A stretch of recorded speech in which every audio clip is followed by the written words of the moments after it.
RCMP making a big announcement today. They've arrested Ali Omar Adder, a Somalian national, in connection with the hostage-taking of journalist Amanda Lindhout. Now, Lindhout was taken hostage back in August of 2008 with her colleague, another journalist, Nigel Brennan. They were kidnapped near Mogadishu. They were released more than a year later in November of 2009. Now, the RCMP said Friday that it began a criminal investigation named Project Slip at the time. That investigation resulted in today's arrest. Now, this gentleman, Adder, was arrested here in Ottawa on June 11th. He had been here a few days, RCMP say, prior to that, but they're not revealing anything else. So was he transported here to be arrested? So I won't be getting into the investigative techniques that led up to his arrest here yesterday.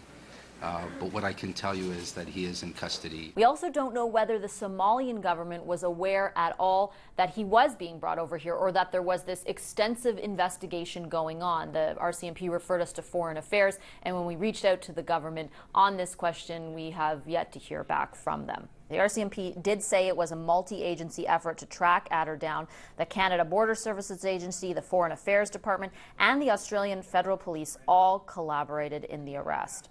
Now, Adder is expected to appear in an Ottawa courtroom today. We should learn more about the details of the charge against him and the details of his arrest. Back to you. Let's now go to the nation's capital. The CBC's Evan Dyer standing by. So, Evan, what information is the RCMP providing here? Well, we don't have a lot of information, Michael. This is a big arrest, however. We know who they've arrested, and we know more or less what he's accused of. Ali Omar Adder is a 37-year-old Somali national, not a citizen or resident of Canada, and he's accused of being the negotiator in the protracted hostage-taking of Amanda Lindhout. Now, Amanda Lindhout spent about 460 days in the hands of Hizbul Islam, a Somali jihadi group, before finally being released after payment of a ransom. She was also brutally mistreated during her captivity. She was held along with an American friend and who actually, I believe, escaped. And she eventually was able to return to Canada. But of course, her kidnappers remained in Somalia and were able to enjoy a ransom that we believe to have been somewhere in the area of about $600,000. So for Canada to be able to somehow reach out, as appears to have happened, and find the people who did this and bring one of them to justice in Ottawa is certainly quite a coup for the RCMP. Well, you know, interestingly, as you listened to the RCMP earlier this morning, there was a bit of a back and forth between reporters and the officers at the table. Do we now know anything more about how the suspect came to be here in Canada?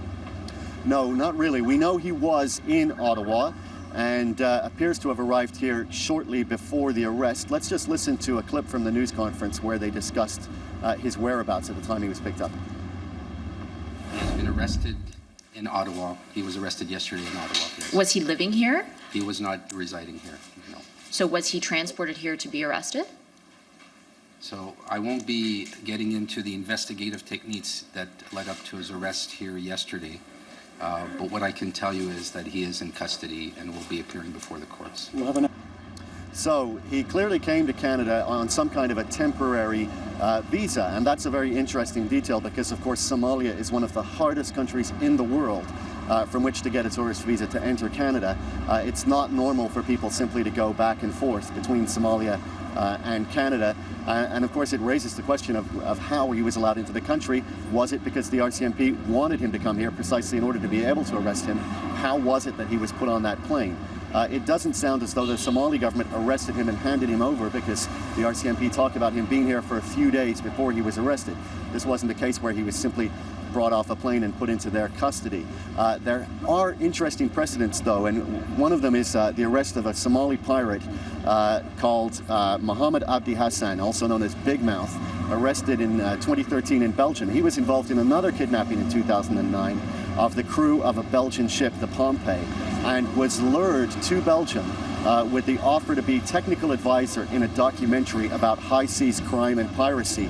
Hard to believe anyone would be gullible enough to do that, but he did indeed get on a plane, flew to Belgium, where he was immediately arrested, charged with piracy, kidnapping, and a variety of other crimes. So something clearly did bring this man from Somalia, Ali Omar Adair. I guess we'll find out perhaps at 11:30 what it might have been. That's when we're expecting him to appear in court, at least that at the earliest. All right, with more of the story, let's go to CTV's Mercedes Stevenson in Ottawa. Mercedes, what else do we know? Can you fill in some of the blanks here?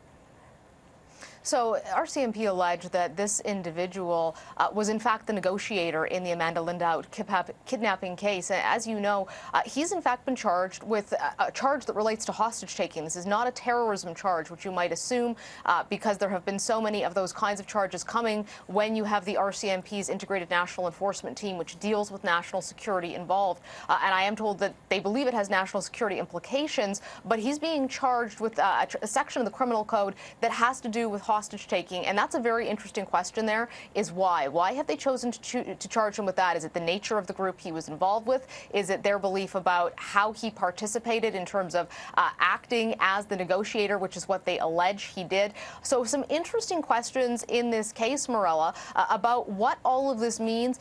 The RCMP are being pretty tight-lipped about it. They did say he was in Somalia, as you heard, for quite some time. He only came to Canada in the last couple of days. We don't know how he got in, how he got past border security, why he wasn't arrested at that time. Did they know he was in the country immediately? All of these questions have not yet been answered, and certainly will be very interesting to find out. But he was only here for a few days before the RCMP picked him up. Sources tell me the RCMP knew that he was here, that he was in the country, that they were watching very carefully and basically planning to make this arrest, which is exactly what they did in Ottawa yesterday. And he is facing that charge related to hostage taking. It's a case that really captured the attention of Canadians. A very, beautiful and smart young woman who was taken hostage in Somalia. She was taken hostage for a significant amount of time. She was there as a freelancer. She didn't have any kind of security teams or training with her to be able to deal with this, and she was taken hostage along with her photographer. And many Canadians thought she would never make it home. She did, and at that point, I think a lot of Canadians thought that many of her kidnappers would not see justice because they are in Somalia, where there is limited law enforcement infrastructure. And typically Canadians, Americans, Europeans who have been saved from kidnappings in Somalia, there's been an involvement of either private security or special forces teams who've had to go in and get them out. So not necessarily the expectation that certainly one of her people involved in her kidnapping allegedly would be arrested right here on Canadian soil. And interesting that this person chose to come to Canada given his alleged involvement in the kidnapping of a Canadian. So there's a lot of questions still in this case, but it's a very interesting one to watch. All right, Mercedes Stevenson joining us from Ottawa. Thank